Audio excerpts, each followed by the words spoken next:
Alrighty, everyone. Good morning, afternoon, or evening, whatever the case may be in your part of the world. I am Justin Emo Hollingwolf, and let's get into it. So, one of the things I want to start off with right at the top of the fucking video here is this is not, I repeat, not an Epstein video, okay? Because I get pissed off where everywhere I look on YouTube, all I see is Epstein, Epstein, Epstein, Epstein, Epstein, Epstein. Everywhere. Everywhere. Everybody's talking about him. Everybody's milking it to death.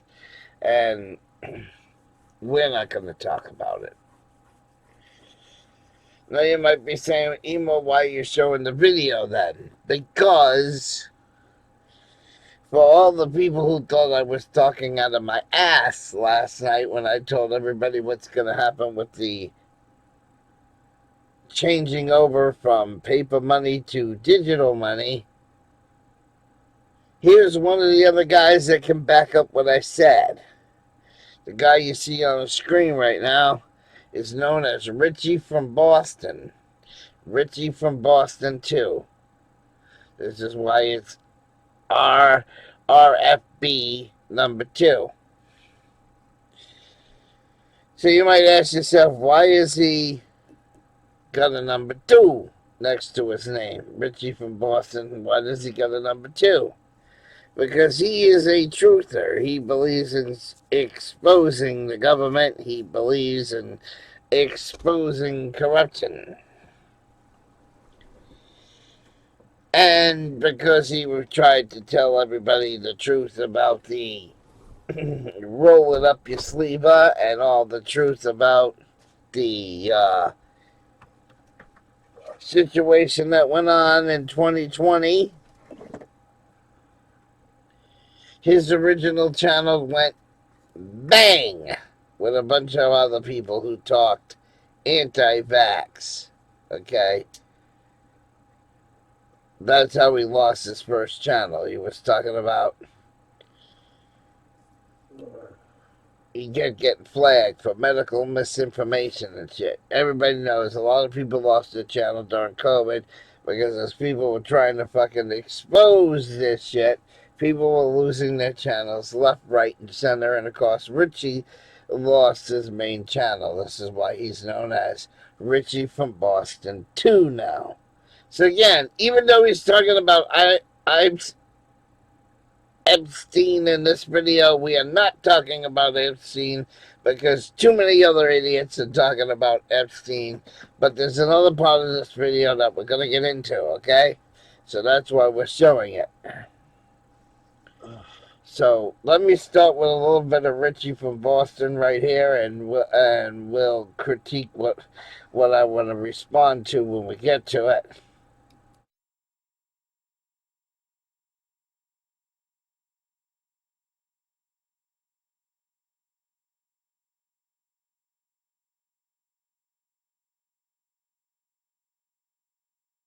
It's the 14th of February. Hey, what's up, YouTube? It's Richie from Boston. Today is the 14th of February, 2026. And you need to expect that any day now we will be attacking Iran, meaning Israel will be attacking Iran and forcing the United States military to attack Iran. Because if they don't, they'll force the release of the rest of the Epstein files, which will show you exactly how many of these people are exactly what we've been telling you about for a couple of decades now. Now people are finally paying attention, and what gets me the most is they're like, where are the arrests? There won't be any arrest. There won't be any arrest. Nobody of consequence will get arrested. They'll throw a few bones here and there to make it look like they're actually delivering justice, but they won't be. Look at that. Guess what I was doing today? Yep, working on my truck. That's the exact same thing that the mainstream keeps showing of Trump. So whatever Trump has, I have it too, but I had it first, I think. But whatever. At any rate, let's get into this, shall we?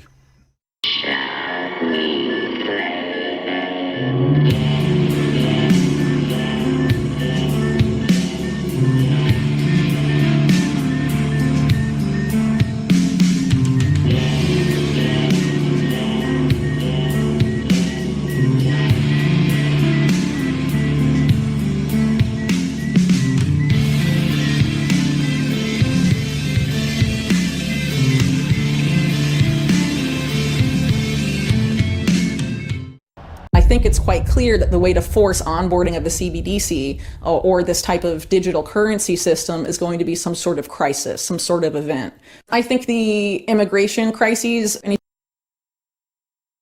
some kind of crisis, some sort of event. Oh, let me see. Like a stock market crash, a pandemic. Yeah, is that what we're talking about here? Is that what I just said last night in last night's video? Or was I or was my back to the congregation and I was preaching to the choir? Okay? Isn't that what I just said? Let's hear that part again. For all the people that thought I was talking out of my ass last night. quite clear that the way to force onboarding of the CBDC or this type of digital currency system is going to be some sort of crisis, some sort of event. I think the 19 all over again, like 19. Hello? Did I not speak about this last night? Alright, let's continue. Immigration crises, any sort of refugee situation, that's going to be used to push for digital IDs. I think it's just a very easy excuse for them, a way for them to quickly manufacture consent. Because, you know, all these people, we don't know who they are. They could be criminals. They could be anybody. We have to know who everybody is. And it's going to be sold as a way to provide security to the insecurity created by the migrant crisis. So I think there's been growing awareness for some time that there's a lot of bipartisan consensus about most of the policies of the US government, like endless war, for example. And some people refer to it as the uniparty. But people also forget that too. And so what a lot of people call this the two-party model, you know, people refer to it sometimes as the left-right paradigm. But I think not a lot of people truly understand how that paradigm works.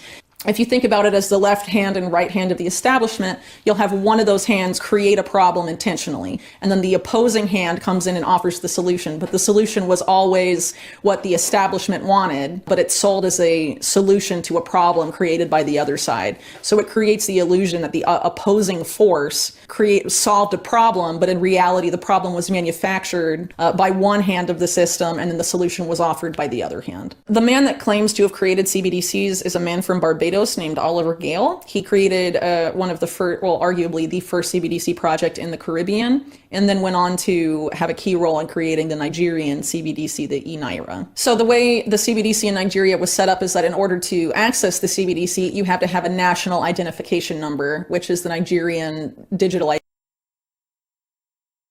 identification number. This is when they're talking about palantiring everybody. The National Digital ID, the worldwide digital ID project. This is the palantiring of that.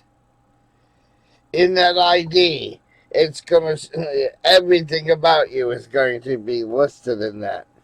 What do you collect? Guns? How many cars you own? What your salary is?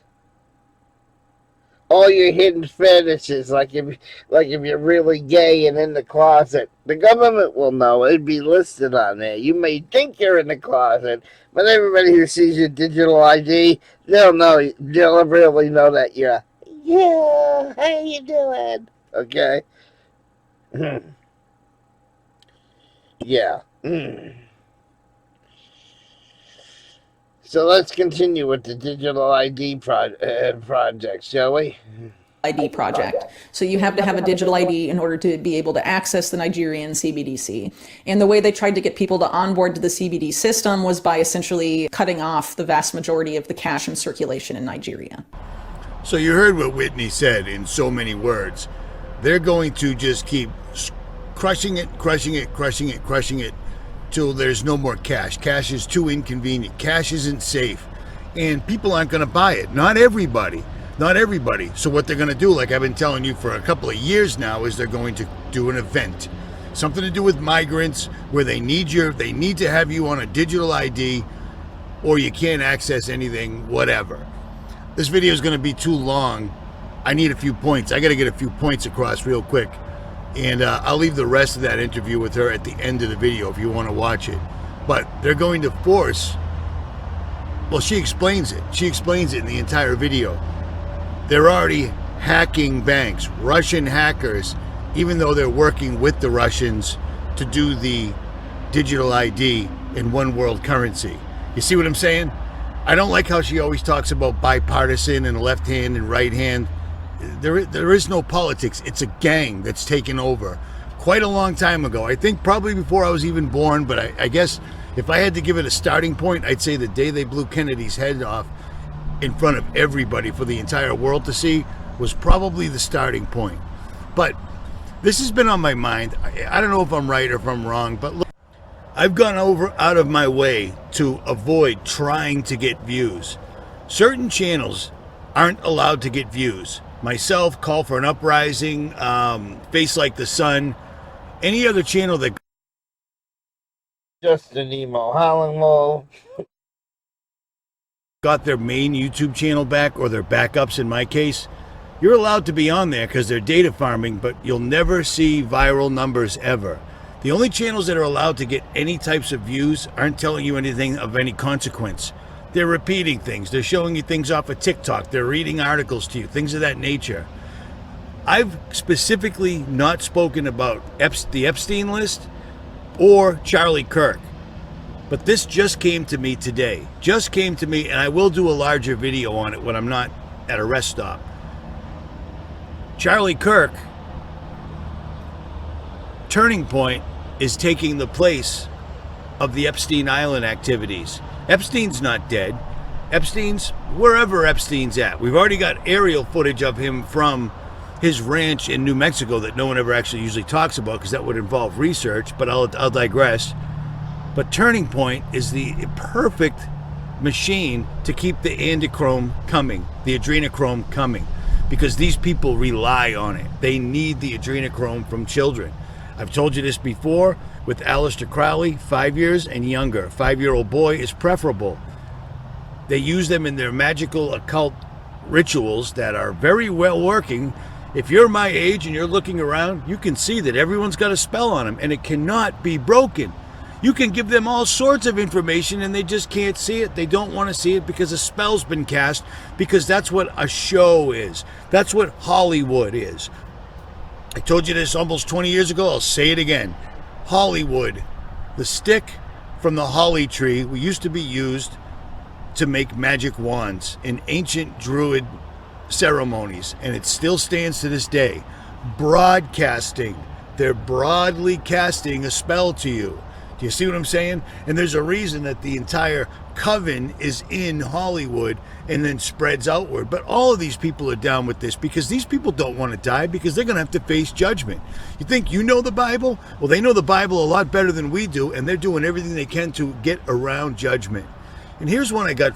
And so despite the fact that they created these conditions to coerce people into using the CBDC, the populace resists. And that suggests that the idea of CBDCs being a tool for financial inclusion, the public doesn't seem to believe that, right? In Nigeria, these people that ostensibly suffer from this identity gap, that suffer from financial exclusion, don't want the financial inclusion that they're being offered by the CBDC. They don't see any real benefit. They see it as a tool of the state. In the state in Nigeria and in other African countries where, these sort of systems are being rolled out, the governments have abused these systems to go after journalists or other people and violate human rights and all sorts of things. So it's not a tool for increased human rights. It's not a tool for increased inclusion. It's inherently exclusionary, and it's a surveillance tool. So if Nigeria's tactic of, drastically reducing the amount of cash in circulation didn't work, then I think it's quite clear that the way to force onboarding of a CBDC is going to be some sort of crisis, some sort of event where people will be made an offer they can't refuse, essentially. Whatever that crisis is that creates the situation where people will have, very little choice but to onboard to this new digital currency system. It could manifest in a number of ways, but regardless of how it manifests, what the narrative is going to be is that privacy is dangerous, anonymity is dangerous, specifically financial privacy is dangerous.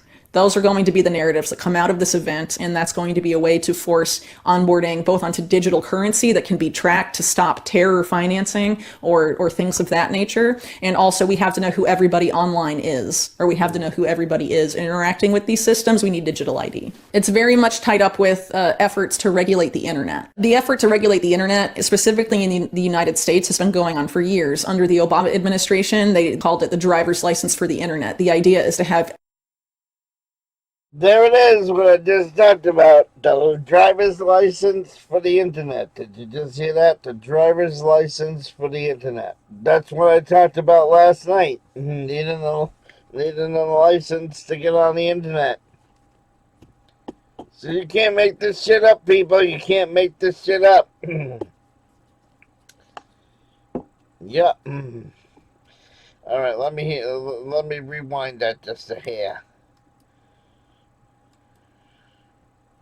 All right, let's play it from here. Anonymity is dangerous. Specifically, financial privacy is dangerous. Those are going to be the narratives that come out of this event. Financial privacy is dangerous. Yeah. See, they want you digitized so when you want to buy something, the government can say, no, you can't have it. No, you can't buy that new car. You need to put food on that table. We decided you're not allowed to buy that because of your social score and stuff. We decided you're not allowed to buy that car. We decided you're not allowed to buy that new computer. We decided that if you're gonna use food stamps, you can't buy junk food with food stamps because we decided. You see how that works? See how that works? See what I'm talking about, people? See what I'm talking about? So despite the fact that they created these conditions to coerce people into using the CBDC, the populace created these conditions in order to coerce people to use the CDE, people. Oh.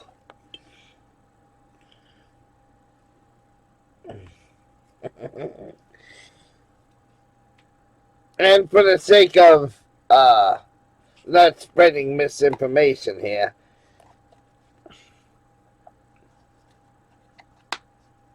I'm looking at my new wave oven. Okay, I'm looking at my new wave oven. So let's say there's a demic of the new wave virus. Okay, the new wave virus comes in and starts spreading like the 19 did. Remember how 19 was a disaster? So they go, oh, wait a minute, guys. You can't have paper money anymore because that paper money is now contaminated with the new wave virus. And if you touch the money that's contaminated with the new wave virus, you now get the new wave virus. Yeah. That's how Monograph believes they're gonna do it. Monograph believes they're gonna tell you that the money is so contaminated and filthy and dirty that if you touch it, you will get a disease. That's what they're gonna tell you. That's what they're gonna do to instill panic on you. And when they do that, they want you to say, yes, master, I'll go to digital ID, master, because I don't want to get cooties for the money. Yeah.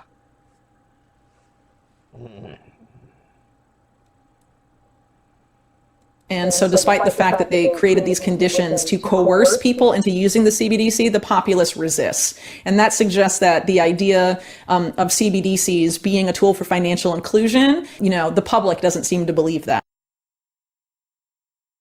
A tool for financial inclusion. I wonder what they mean there, huh? I wonder what they mean there. Let's continue. Right, in Nigeria, these people that ostensibly suffer from this identity gap, that suffer from financial exclusion, don't want the financial inclusion that they're being offered by the CBDC. They don't see any real benefit. They see it as a tool of the state. In the state in Nigeria and in other African countries where these sort of systems are being rolled out, the governments have abused these systems to go after journalists or other people. Journalists and other people. Yeah. See, that's the other thing. I haven't got to that part of the video yet. But they want to make it where you need a license to go on the internet. They want to make it where you need permission to use the internet to go out and order the police. to audit your government. And guess what? If the government doesn't like what your channel is saying during your First Amendment audits, guess what happens? Yeah, they're going to bring it, under the new system, they're going to be able to charge you and send you to jail. You'll be Eric Grant's cellmate. Is that what you want? Is that what you want with the digital currency? Because what they're talking about, when you get licensed for the internet, I'll give you an example of what I'm talking about, where this comes into play. Remember the thing that happened to the Twin Towers? Does anybody remember the thing that happened with the Twin Towers?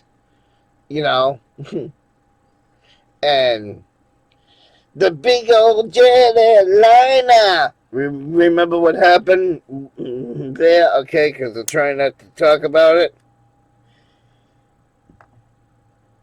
You've heard me say that either way, what happened to what happened to those two towers was an inside job.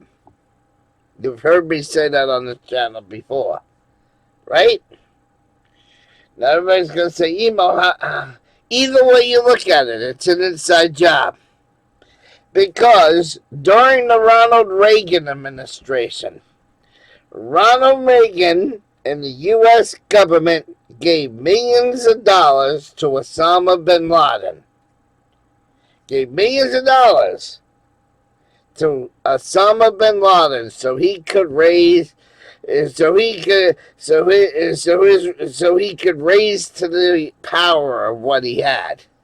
The government gave him guns and ammo and all this shit. Go look it up.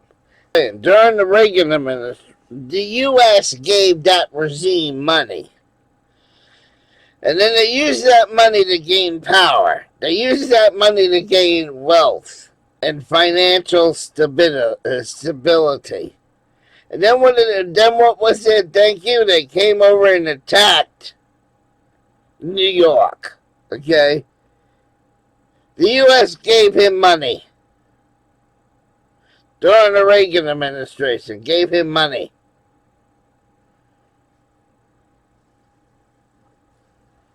So, and then there's the other theory that the United States government put things that rhyme with mom in the building and imploded the building. So, I say the United States is guilty and it's an inside job either way. And the reason why I say it's an inside job either way is because in the 80s, the U.S. gave money to Osama bin Laden and his regime, which led him to rise into power and then attack us. So if the United States didn't give him money, he wouldn't have had the power to come and attack us. So there's the United States inside job connection that way. Or whether they put moms in the building, something that rhymes with moms, and go boom, and brought it down that way. It was an inside job either way. Now, what I just said, under the new licensing internet standards that they want to put in, the government could throw me in jail for what I just said when this shit gets put in place. Your First Amendment rights will go out the window. That's what she's talking about when it comes to journalists. So if you want to talk about conspiracy theories, like I just gave you an example of, not only will you need a license to get on the internet, but then, if they don't like what they're saying, if they don't like what you're saying, they can bring charges against you and throw you in jail. Yeah. Right now, I can legally say what I just said about the towers, but once shit like this goes in place, 5 years from now, if I mention the towers again the way I just mentioned them now, I could go to jail over it and be charged with inciting a riot and being bad press and putting out false information. That's what they're going to be able to charge you with. If you put out a conspiracy theory that a government doesn't like, they'll be able to say, well, if you don't shut up talking about the Twin Towers, Zemo, we're going to take your internet license away from you. Yeah. And then if you still try to get on the internet and talk about it, we'll send you to jail next. Yeah. That's what she's talking about. And so despite the fact that they created these conditions to coerce people into using the CBDC, the populace resists. And that suggests that the idea of forcing people into using a digital currency, saying, ooh, you'll get a virus if you touch the money. Ooh, the money's dirty. Ooh, the money's contaminated. Ooh, you touch money, you're gonna die. Yeah. So they're going to make you think that the money is so fucking unclean that you won't want to touch paper money. You won't want to touch change, because it might be contaminated with something. Yeah, that's what they want to do. They're going to indoctrinate that in people's heads, and people are going to realize that money is so filthy, they're going to be like, yeah, I'll sign up for the digital currency. Of CBDCs being a tool for financial inclusion, the public doesn't seem to believe that, right? In Nigeria, these people that ostensibly suffer from this identity gap, that suffer from financial exclusion, don't want the financial inclusion that they're being offered by the CBDC. They don't see any real benefit. They see it as a tool of the state. In the state in Nigeria and in other African countries where, these sort of systems are being rolled out, the governments have abused these systems to go after journalists or other people and violate human rights and all sorts of things. So it's not a tool for increased human rights. It's not a tool for increased inclusion. It's inherently exclusionary, and it's a surveillance tool. So if Nigeria's tactic of, drastically reducing the amount of cash in circulation didn't work, then I think it's quite clear that the way to force onboarding of a CBDC is going to be some sort of crisis, some sort of event where people will be made an offer they can't refuse, essentially. Whatever that crisis is that creates the situation where people will have very little choice but to onboard to this new digital currency system. It could manifest in a number of ways, but regardless of how it manifests, what the narrative is going to be is that privacy is dangerous, anonymity is dangerous, specifically financial privacy is dangerous. Those are going to be the narratives that come out of this event, and that's going to be a way to force onboarding both onto digital currency that can be tracked to stop terror financing or things of that nature. And also we have to know who everybody online is, or we have to know who everybody is interacting with these systems. We need digital ID. It's very much tied up with efforts to regulate the internet. The effort to regulate the internet, specifically in the United States, has been going on for years. Under the Obama administration, they called it the driver's license. Driver's license for the internet. The driver's license for the internet. Yeah, let's keep going. For the internet. The idea is to have a government issued ID be necessary for you to access the internet. And in doing so, they know not just what you're posting and saying online, they know what information you're reading online as well. But the difference is, once it's directly connected to a government issued ID, they could prosecute you for things like publishing misinformation and all of that. And there's actually just said publishing misinformation, they could prosecute you now for publishing misinformation. Let's listen to that again. All right. Let's listen to that part again without interruption. Isn't that what I just said, class? Isn't that what I just said? Financing or things of that nature. And also we have to know who everybody online is, or we have to know who everybody is interacting with these systems. We need digital ID. It's very much tied up with efforts to regulate the internet. The effort to regulate the internet, specifically in the United States, has been going on for years. Under the Obama administration, they called it the driver's license for the internet. The idea is to have a government issued ID be necessary for you to access the internet. And in doing so, they know not just what you're posting and saying online, they know what information you're reading trading online as well. But the difference is once it's directly connected to a government issued ID, they could prosecute you for things like publishing misinformation and all of that. And there's actually been pushes from people like former Google CEO Eric Schmidt to punish people who publish alleged disinformation, and that the need that it's necessary to have IDs connected to social media accounts and to people's internet access as a means of facilitating those kinds of arrests or, Means bye-bye, all you auditors on YouTube. Goodbye. Goodbye, Emigrant Press. Goodbye, Josh. Goodbye, John Felix. Goodbye, Eric Brandt. Because if you try to do all the shit that they do, you will wind up in jail. Yeah.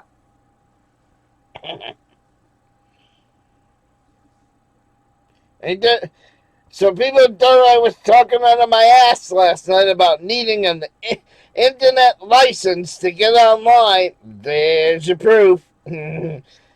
From somebody other than me saying it.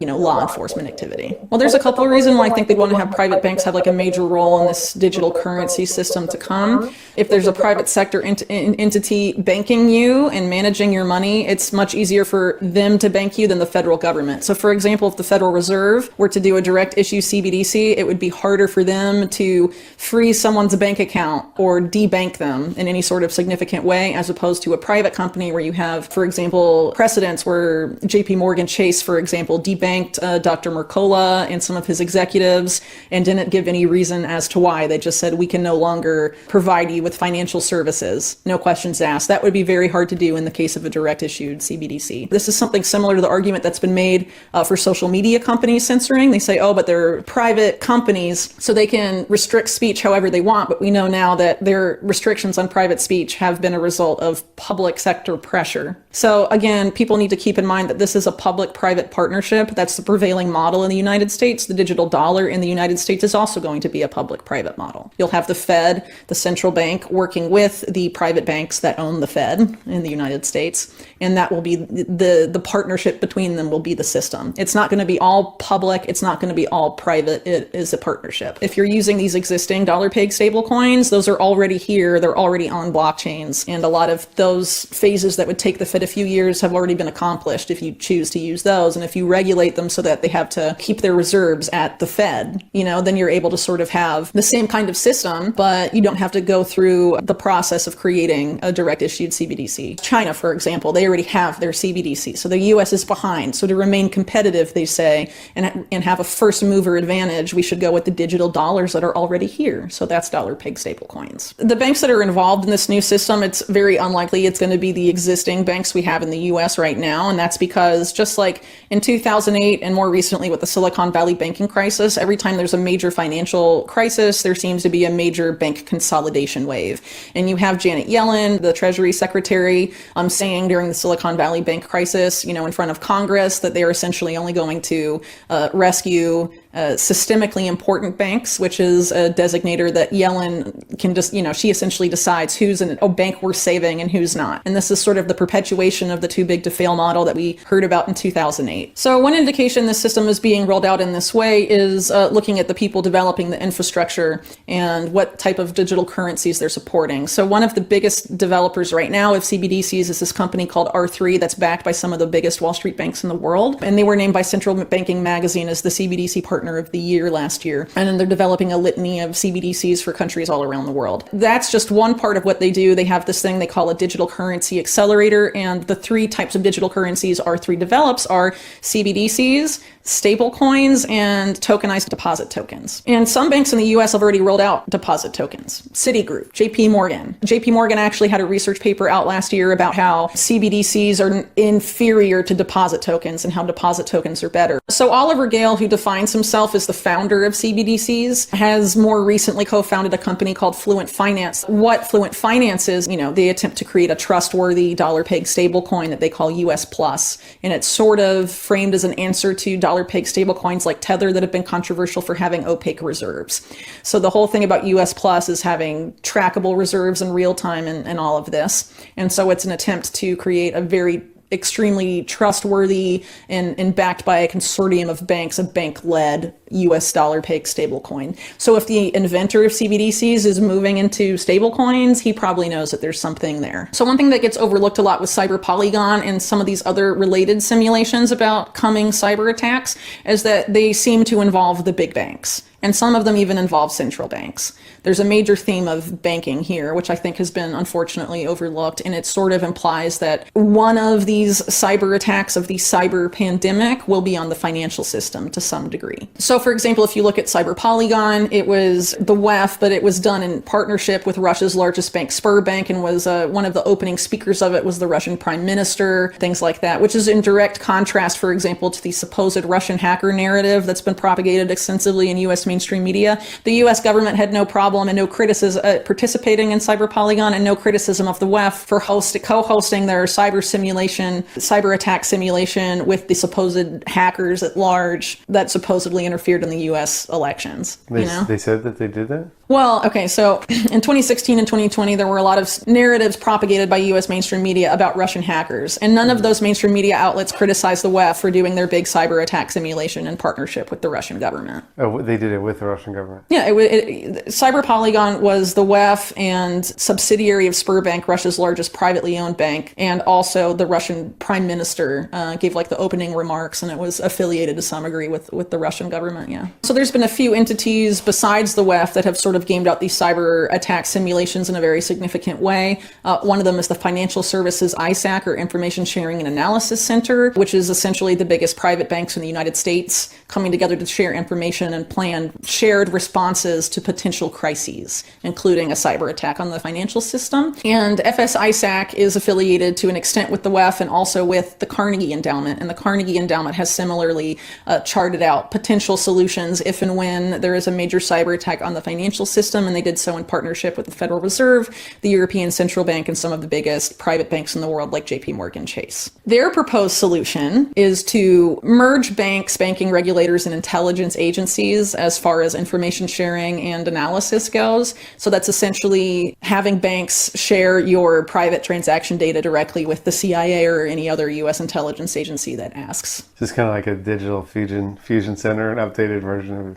Yes. Mm-hmm. Yeah. Doing so is inherently unconstitutional. People would not consent to that if it were not for a major crisis that affects the banking sector. Oftentimes they try and pilot these solutions before they're actually implemented, and if there isn't sufficient onboarding or uptake by the public, invariably an event comes along that creates fear and panic among the public to a very significant degree, and they begin clamoring for solutions to this problem that's causing the fear and panic, and the solution is often something that's been tested or pitched years prior.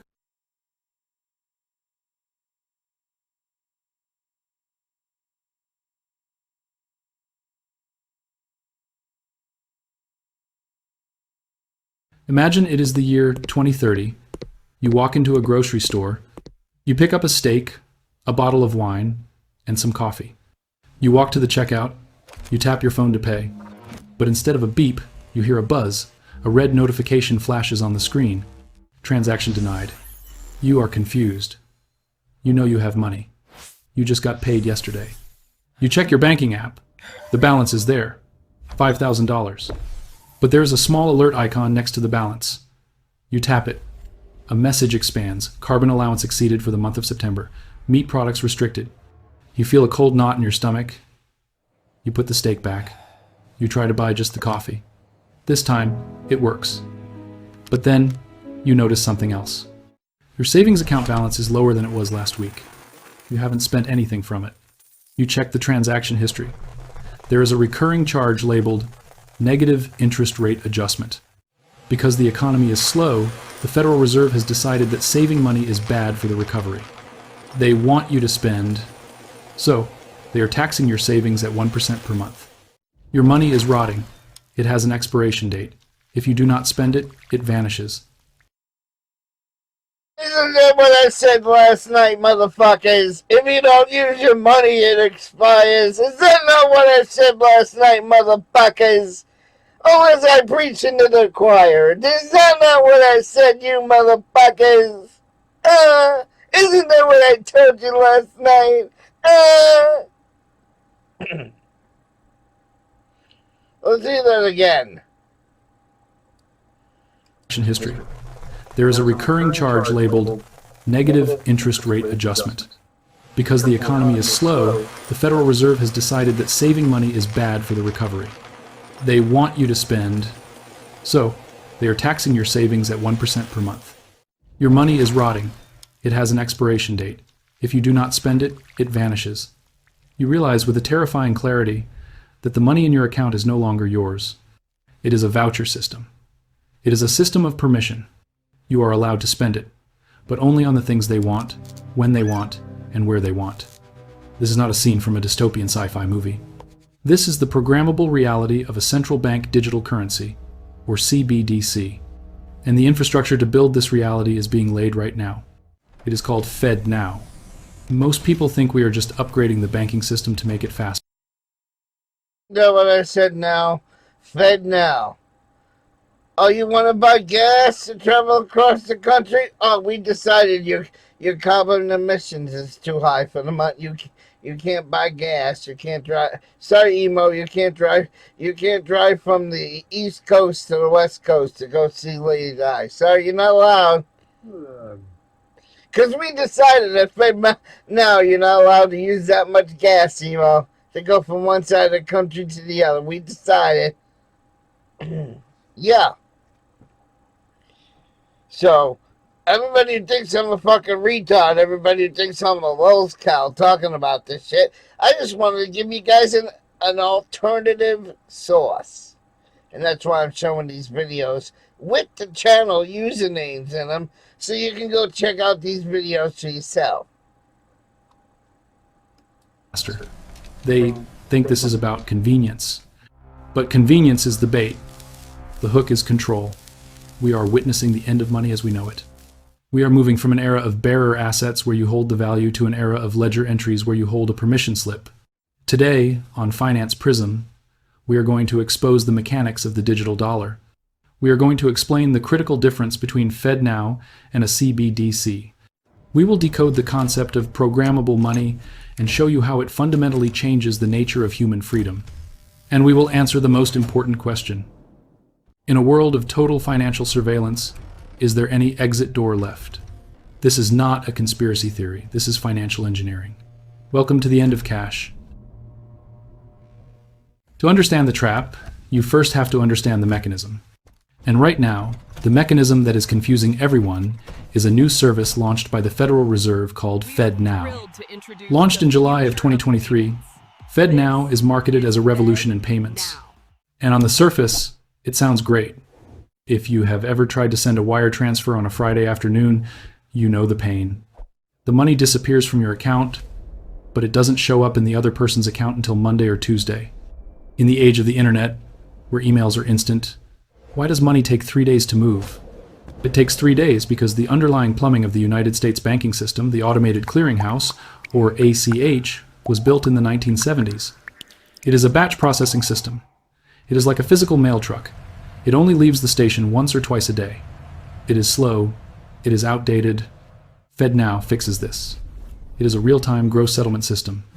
It allows banks to settle payments instantly, 24 hours a day, 7 days a week, 365 days a year. If you send money at 3 a.m. on Christmas morning, it arrives at 3 a.m. and 1 second. So the Federal Reserve says, look, we are just modernizing the rails. We are just helping you get your paycheck faster.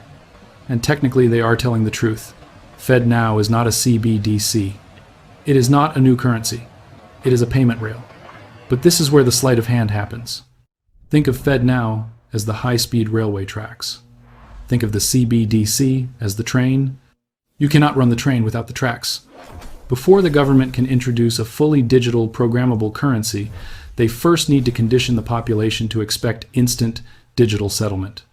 They need to get every bank in the country plugged into a centralized infrastructure run directly by the Federal Reserve. FedNow centralizes the plumbing. Before FedNow, banks relied on a mix of private clearinghouses and slow-fed systems. Now, the Federal Reserve is positioning itself as the central hub for every instant transaction in the economy. This creates a network effect. Once every bank, every merchant, and every employer is hooked into the FedNow system because it is fast and cheap. Switching to a CBDC becomes incredibly easy. It is just a software update. FedNow is the Trojan horse. It enters the gates of the financial system bearing the gift of convenience. Instant payments, no more waiting. But inside, the belly of the horse lies the infrastructure for total control.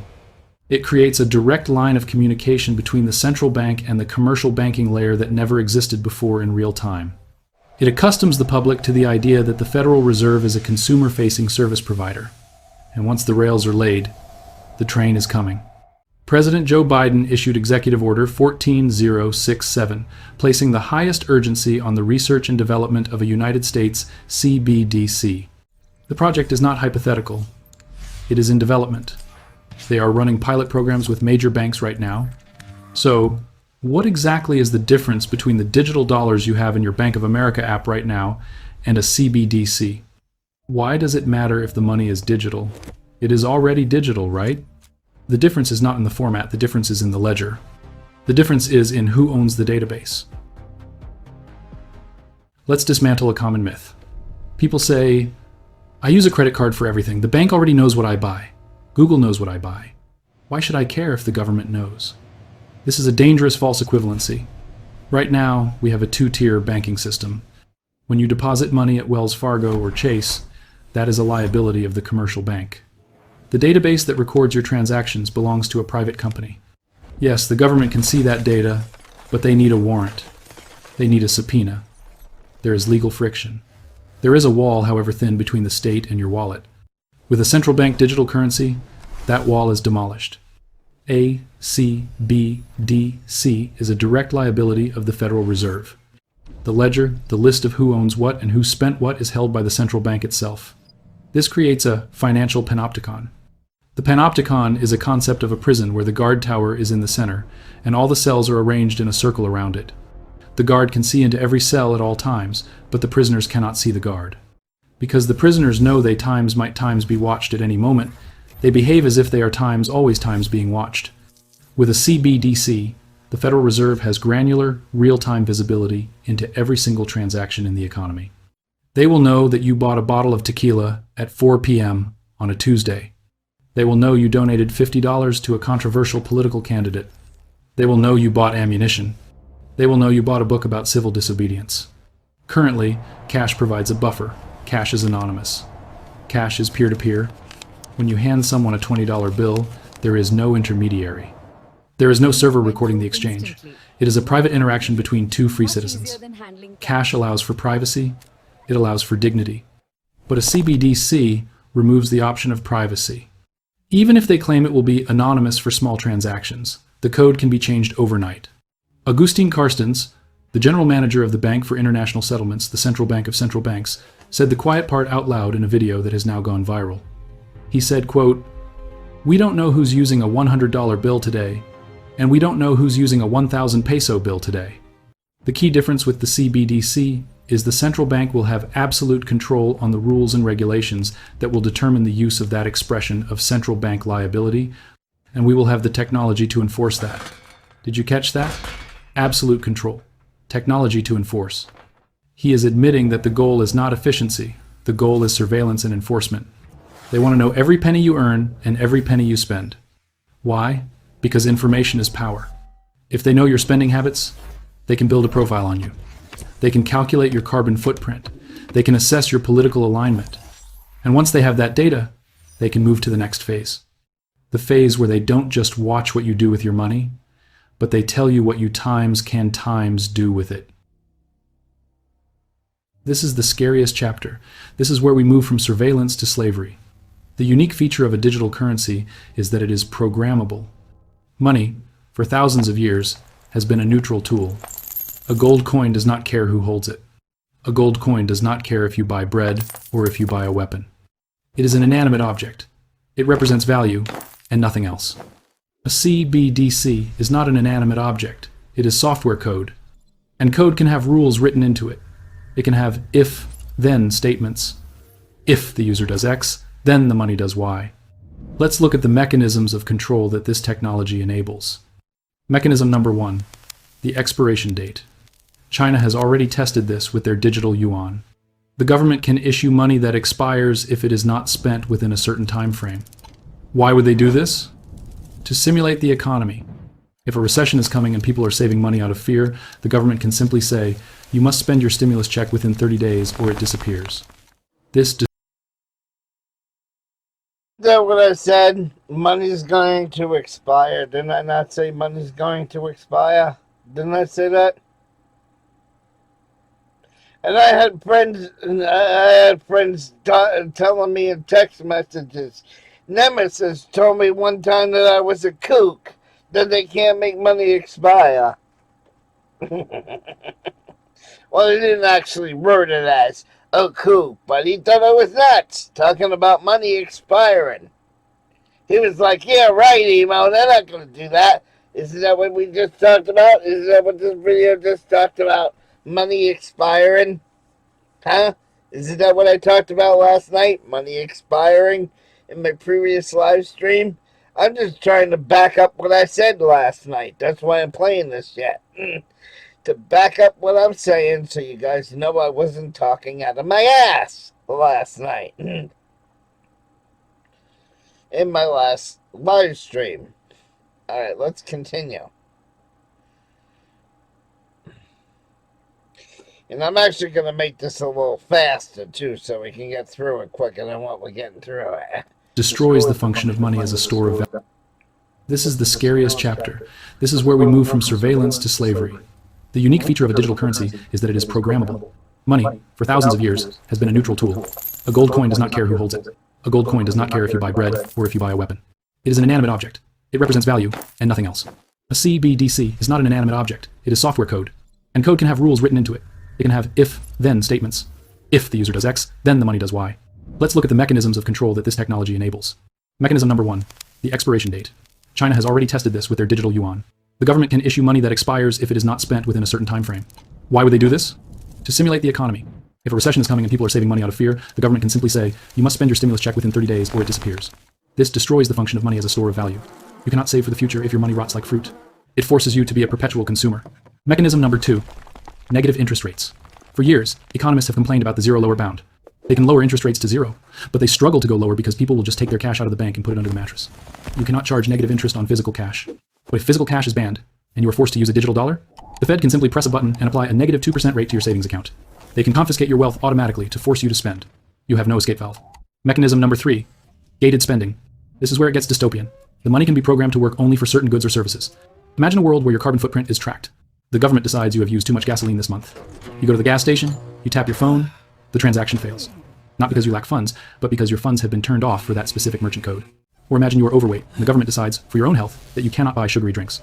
Your money works at the vegetable aisle, but it stops working at the soda aisle. Mechanism number 4, political control. We saw a preview of this in Canada during the trucker protests. The government invoked emergency powers and froze the bank accounts of protesters without a court order. They cut them off from the financial system. With a CBDC, this becomes instant and algorithmic. If you are deemed a dissident, or if you score too low on a social credit system, your digital wallet could be frozen. You could be exiled from the economy with a keystroke. You couldn't buy food, you couldn't pay rent, you couldn't buy a bus ticket. This is the ultimate lever of power. It turns money from a tool of freedom into a tool of compliance. It creates a system where you are allowed to exist only as long as you obey. And if you think this sounds like paranoia, look at the country that is already doing it. If you want to see the future of the US financial system, look east. China is years ahead in the development of its CBDC, the eCNY, or digital yuan. They have integrated it into their apps like WeChat and Alipay. Millions of citizens are using it, and it is being integrated with their social credit system. In China, if your social credit score drops because you jaywalked, or played too many video games, or criticized the government online, you face real-world consequences. You are banned from buying plane tickets. You are banned from buying high-speed train tickets. Your internet speed is throttled. Your access to loans is restricted. The CBDC is the final piece of this puzzle. It closes the loop. It gives the state granular control over the economic behavior of every citizen. They frame it as building trust and enhancing stability. But it is a digital prison. Western central bankers look at China not with horror, but with envy. They see the efficiency. They see the power.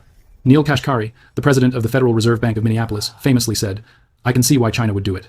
If they want to monitor every one of your transactions, you can do that with a CBDC. You can't do that with Venmo. If you want to impose negative interest rates, you can do that with a CBDC. You can't do that with Venmo."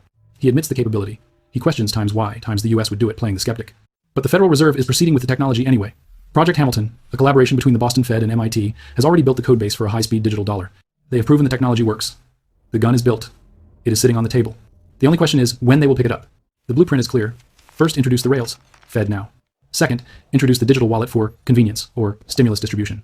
Third, phase out physical cash. Fourth, introduce programmability during a crisis. We need to fight inflation, so we are capping how much meat you can buy. We need to fight a virus, so your money only works within a 5-mile radius of your home to enforce lockdown. Crisis is always the catalyst for control. This brings us to the technological fork in the road. We are entering a digital age. Money times will times become digital. That is inevitable. Paper cash is clumsy in a world of fiber optics. But we have two distinct paths for digital money.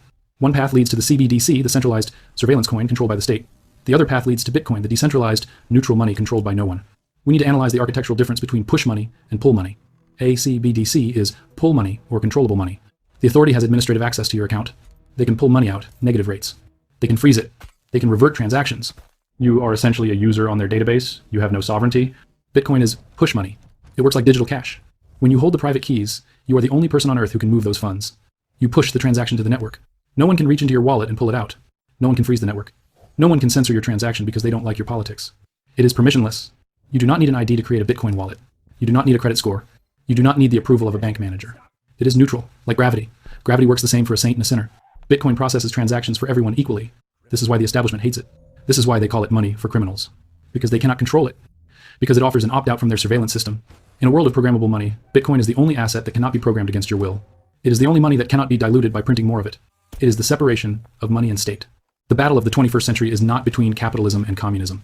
It is between centralization and decentralization. Between the panopticon and privacy. Between the CBDC and Bitcoin. The government knows this. That is why they are cracking down. That is why they are implementing Operation Choke Point 2.0, creating immense pressure on banks to cut off crypto companies. They are trying to close the exit doors before they turn on the CBDC system. But before they can trap you in the digital system, they have to kill the analog alternative. They have to kill cash. Look around. The war on cash is already underway. It is subtle, but it is relentless. Step 1. Inconvenience. Banks are closing branches and ATMs at a record pace. Have you tried to withdraw $5,000 in cash recently? They treat you like a criminal.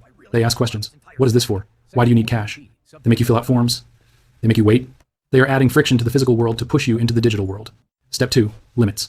Countries around the world are lowering the limit on legal cash transactions. In France, you cannot pay more than 1,000 euros in cash. In Israel, they are aggressively restricting cash usage. In the UK, they are removing cash acceptance from public transport. The narrative is always, cash is for drug dealers and tax evaders. If you are a good citizen, you use digital. Step 3. The coin shortage. Remember the signs during the pandemic? National coin shortage. Please use card. Whether it was real or managed, it accelerated the habit of digital payment. Businesses stopped accepting cash. Card-only signs are popping up everywhere. Stadiums, festivals, coffee shops. Step 4. Inflation. This is the invisible killer of cash. As inflation destroys the purchasing power of the dollar, the physical bills become less useful. A $100 bill today buys what $20 bought a few decades ago. Yet, they do not print $500 bills or $1,000 bills.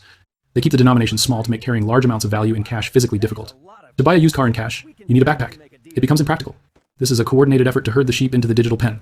Once cash is gone, there is no anonymity. There is no offline transaction. Every exchange of value must pass through the digital turnstile of the state.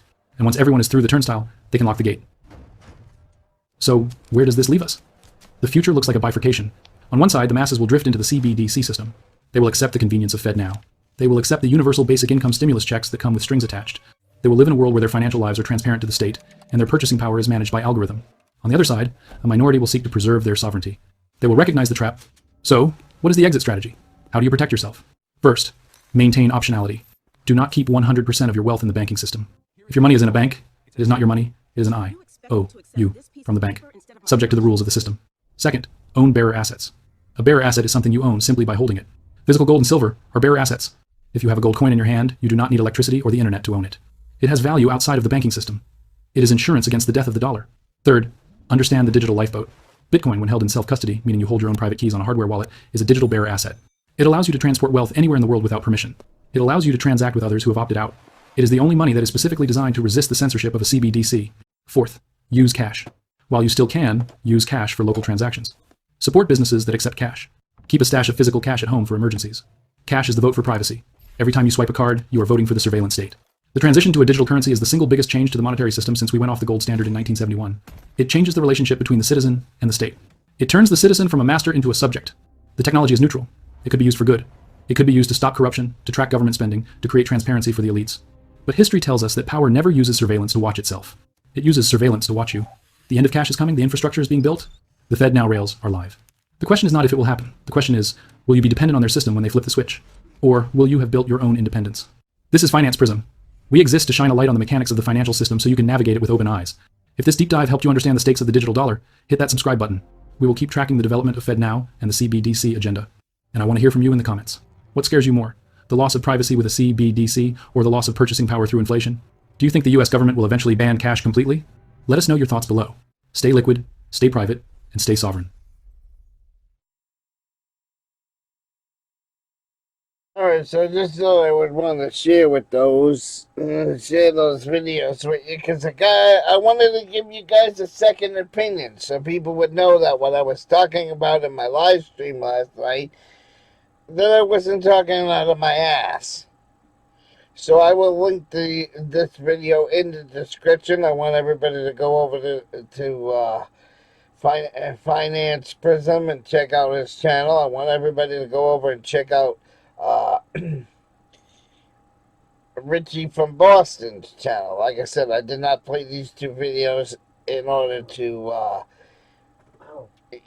steal their content and make money on their content, because again, this is a demonetized channel. I don't make any money on this. I'm just trying to spread the awareness of these two creators and have you guys get the information that I was trying to talk to you about last night. I will also put a link to the last night's live stream in the description as well. Now,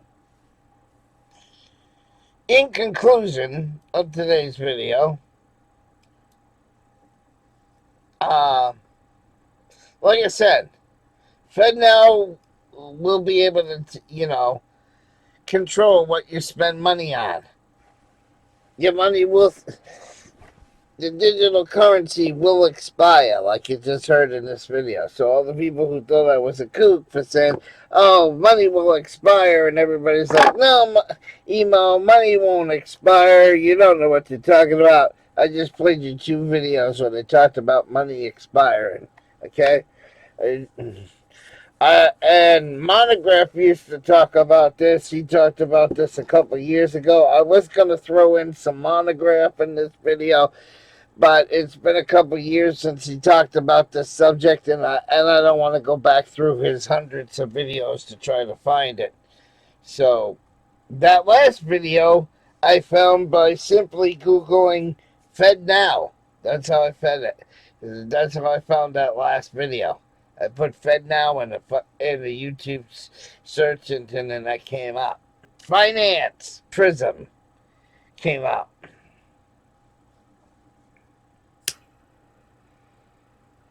So I'm just trying to share this shit with you and let you know what's happening. So in other words, you heard what they said in other parts of the video. If you want to be anti-government and you want to go outside the White House and call Trump all kinds of names and everything, Trump could go click, shut your digital wallet off. Now you can't do nothing. Can't buy food, can't pay rent, can't buy gasoline, can't do nothing because you decided to fucking run your mouth. You wanted to audit Trump. Or better yet, prosecute you and throw you in jail because you wanted to audit Trump. Yeah. That's why I played all this stuff to you. Because I hope it's sinking in people. I hope people are getting it. Okay?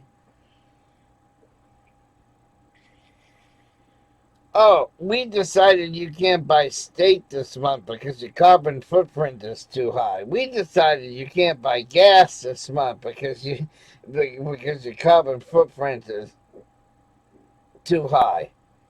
What they're going to do is they're going to set, based on how badly things impact the earth, is probably what they're going to set your carbon level at. If you like driving all over God's creation and you use a lot of fucking gasoline and you like to throw a lot of, or you're one of these assholes that deleted your DEF and all this other stuff and you think it's okay to run coal all through the neighborhood, then most likely you're probably going to have a higher carbon limit than somebody with a normal person. Now, we all know diapers are bad for the environment.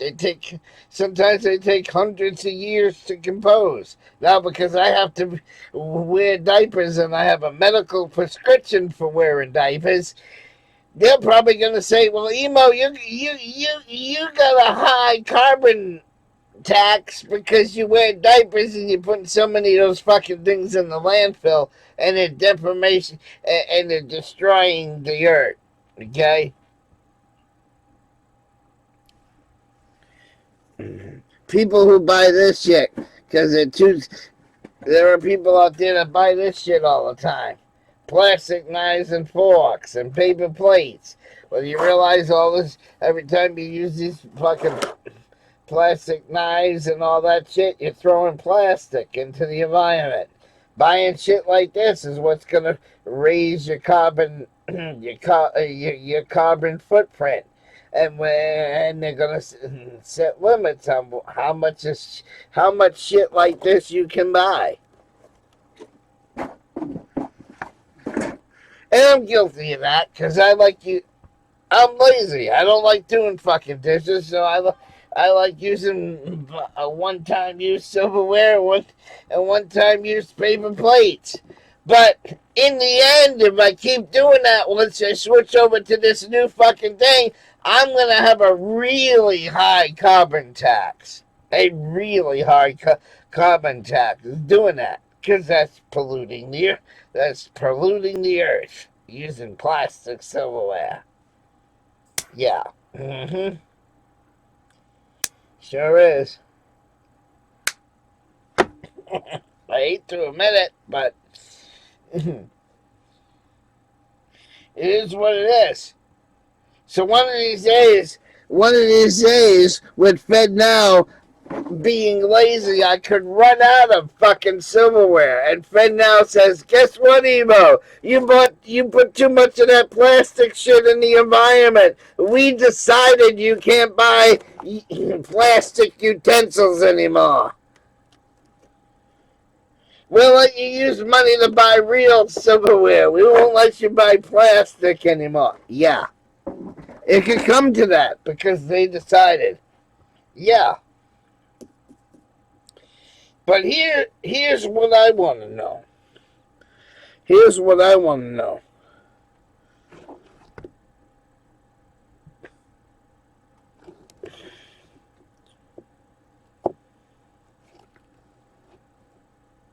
Here's in conclusion. I want to know how it's going to work this way, though, because they want to force everybody on a digital footprint, a digital currency. Now the problem is, the native, and it's missing the top, so I can show this. The Native American smoke shop where I buy my cigars and cigarettes does not take credit card. It's cash only. It's cash only. So, see, because I happen to see, there are some people that, if you use a credit card, there are some businesses that if you use a digital credit card or a digital currency at the register, a lot of companies will add a little charge to the bill. Because, see, these people gotta pay transaction fees. It's like when you send me $5 through PayPal. I don't get the full $5 through PayPal. I might get $4.50, $4.75. And the rest of the $5, PayPal takes for their cut, takes for their fee. Like the people being monetized on YouTube. YouTube takes 30% of the people who are monetized on YouTube. They take 30% of the ad revenue. So what happens in some states where there's an added charge or an added fee for people using a credit card, some places will add a surcharge. Well, if you pay with a credit card, it's this price. If you pay with cash, it's that price. Well, I just happen to be in a state where it's illegal to charge people extra money for using a credit card. Another state that did this is Massachusetts. This is why the Carnival show that I was working with didn't like taking credit cards in the food joints.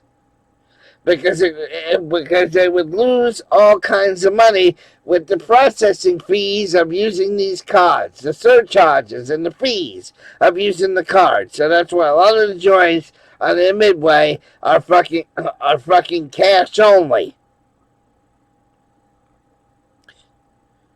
Right? Because in Massachusetts, you can't charge somebody using a credit card a surcharge because they want to use a credit card. Well, where I live is also the same way, like Massachusetts. Only I'm not in Massachusetts. I'm in another state where it is illegal to charge somebody a high service charge because they want to use a credit card. So, this company, who I get my cigarettes from, because they don't want to lose money in the surcharges, and they can't charge extra to sell me this pack of cigarettes or this pack of cigars, what did the Native Americans decide to do? Cash only. So now what happens when cash goes bye-bye? How do the Native Americans make their money now? Because now the Native Americans who sold me this pack of cigars right here, it's empty now. This is why my hand is in it. Right now to buy these, I have to use cash only. I can't use an ATM card. I can't use an ATM card. I can't use a debit card. Matter of fact, inside the tobacco store, there's an ATM machine. There's two of them inside the Native American fucking tobacco store. Because if you go in there with a credit card, they're going to point you to one of those two ATM machines and say, cash only, please.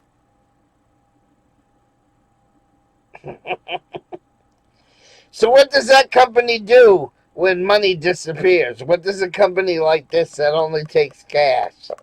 What do they do when cash becomes no good?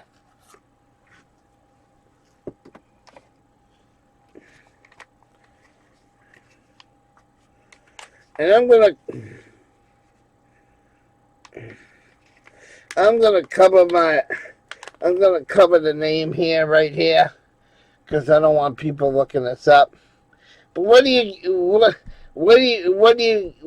think this shit is right here? Does anybody have an idea what this shit is?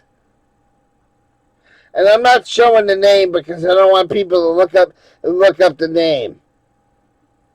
Does anybody have an idea of what I'm holding in my hand? On the other side, it says the name is ZZ Top. Okay?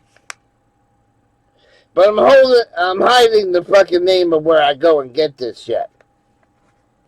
You know what this is, right? You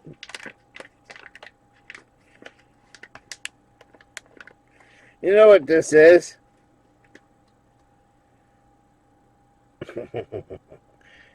Okay?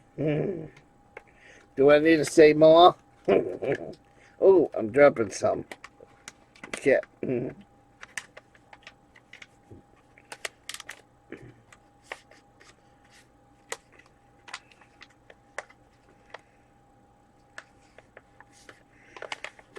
Now, why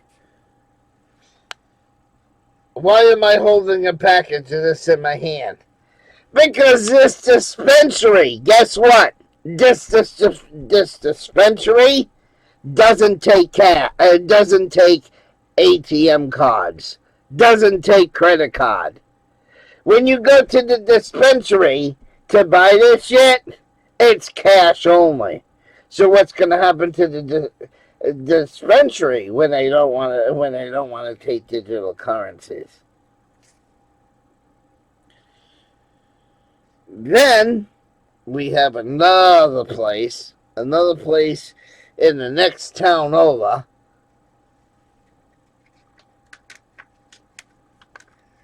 We have another place in the next town over that is a apple cider mill.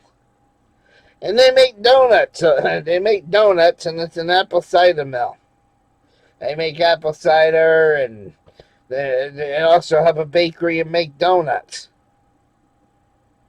Well, in September and October, I went over to the fucking cider mill to get fucking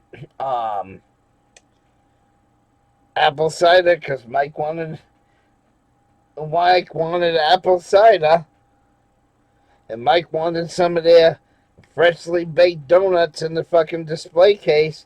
And what does the cider house? And what is the cider house's form of currency, Mike? Go ahead, tell him.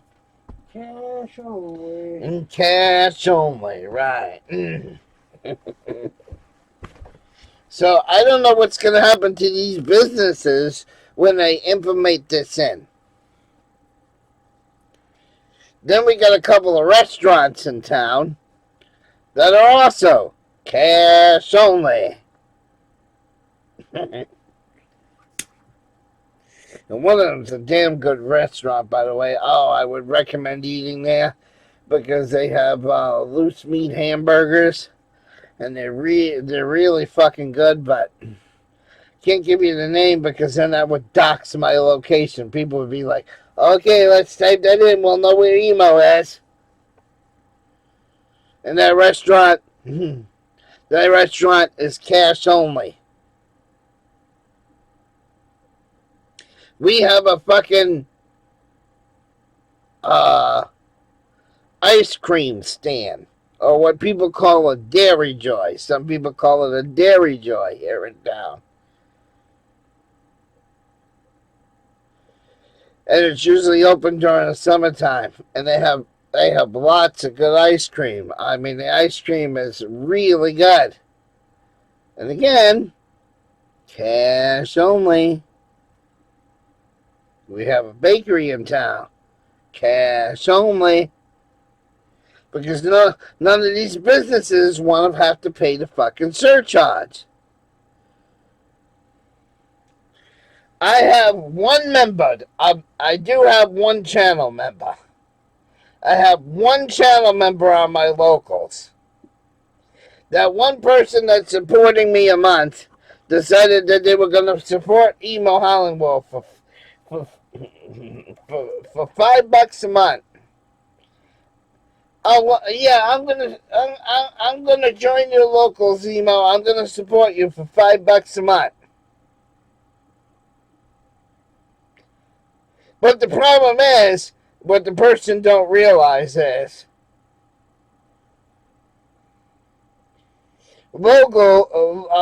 locals use the Stripe to do their payments. So every time I get the money from this one channel member, this one $5 a month membership, hopefully maybe someday they'll go into locals and up the membership. That'd be good. But Stripe takes a processing fee, and then Stripe don't, because you can't. I don't know. It's fucked up with locals for some reason. One of my subscribers joined my locals as a $5 member. Their payment option is they use Stripe. They do not use PayPal. So then, in my Stripe account, I have it set up that when Stripe processes the transaction from locals, It goes from locals to Stripe, then to me. No, locals, Stripe, PayPal, then me. So every time that one subscriber who's a member of my channel for $5 a month, by the time it goes through Stripe and PayPal, guess what I get at the end of it? I get $4.25 out of that. The rest of the money goes to PayPal and goes to Stripe for the processing fees. Yeah. So even though they're giving me $5 a month on locals, they're not really giving me $5 a month because I get 4.25 after it goes from locals to Stripe back to PayPal. Ziggy, shut up. Ziggy, stop. Shut up, twat. Ziggy, stop. Bitch.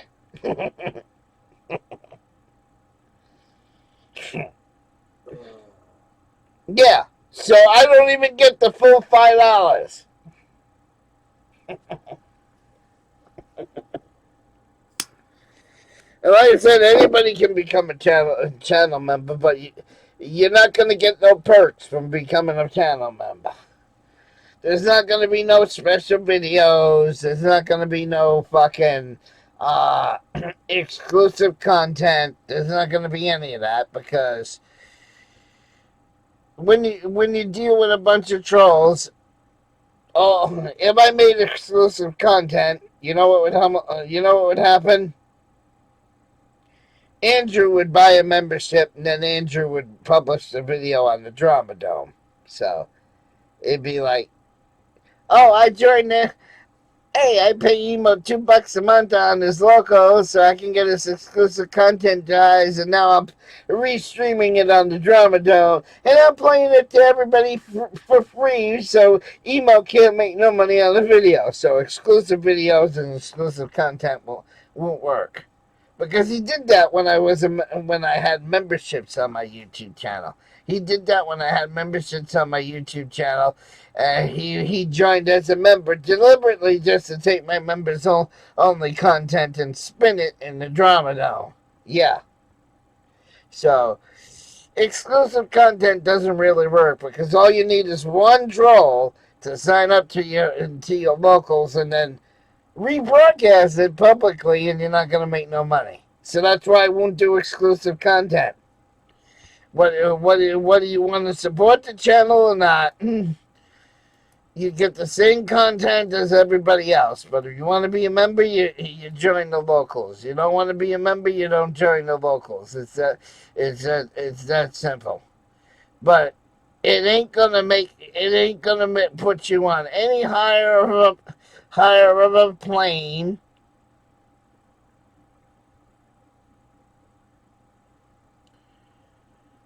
because you don't have it. Okay?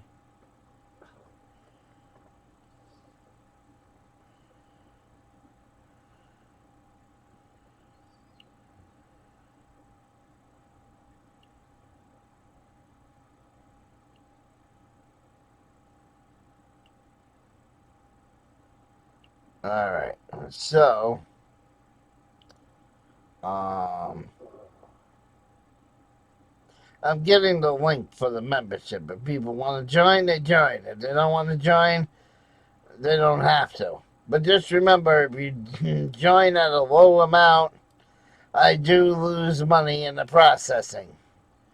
So, like I said, I do have one $5 member, and that $5 member, by the time I get the money through the processing fees, it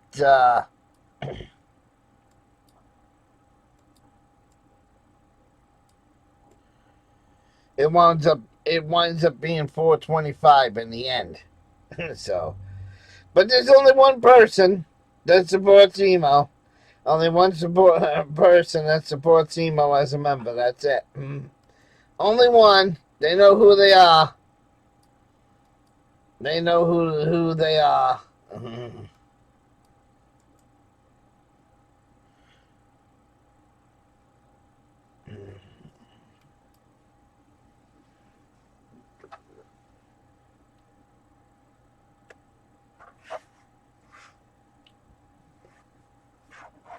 That's not what I said to put in there, asshole. That's not what I said to put in there.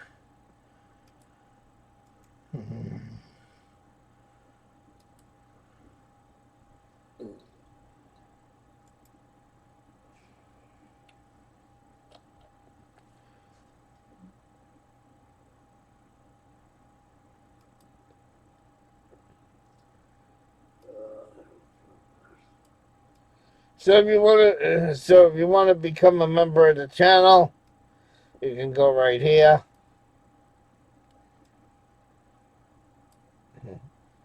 And I'm gonna shrink. There you go.